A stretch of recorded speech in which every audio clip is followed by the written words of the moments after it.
For micro project 12, you're going to work on developing an idea for project 5. Project 5 involves creating an infographic. It's going to be a comparison type infographic, so you're going to compare two things like an example is cat versus dog ownership statistics. There are written instructions that walk you through the process step by step. To find some of these statistics, there's a number of websites. You can use things like Wikipedia, Census Bureau, things like that. One site that I found really helpful is called Statistic Brain.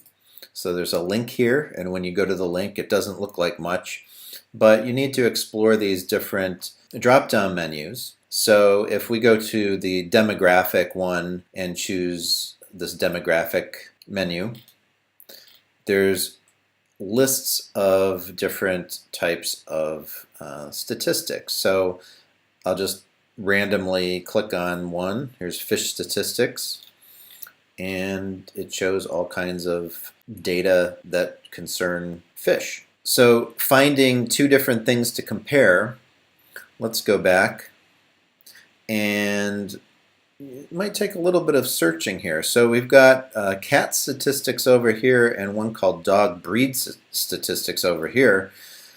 So if we take a look at dog breed statistics, we can see most popular dog breeds, top female and male dog names, most popular countries for residents of dogs, most popular states of residence for dogs, and things like that.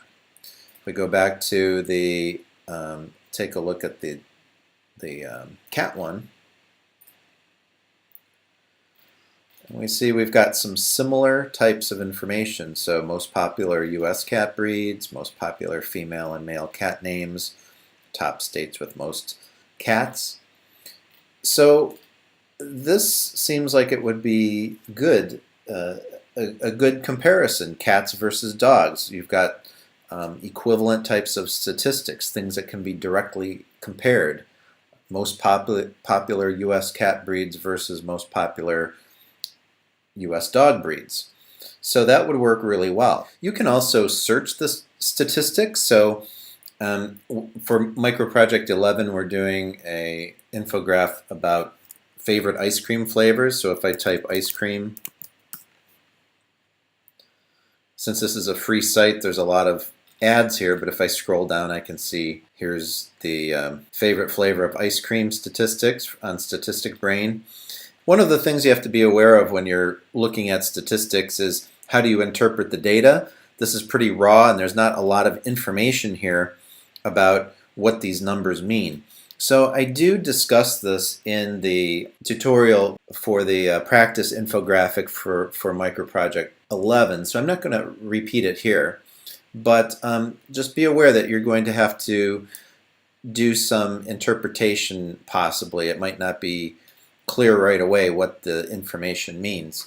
And you're going to have to be selective with your data. So if you're going to do an infographic that involves this data, then maybe it's too much to use all of this. Maybe you choose the top 5 flavors of people in the Midwest, for example. You're going to work on coming up with a proposal, decide what categories of things you're going to compare. There's some here. Statistic Brain is a good source, but you can use other sources. You just need to let me know.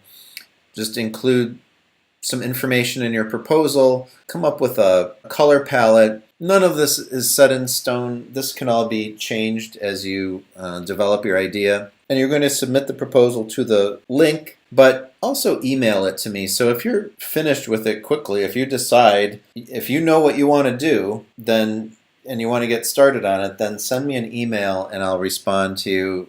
Usually I'll get back to you within a day.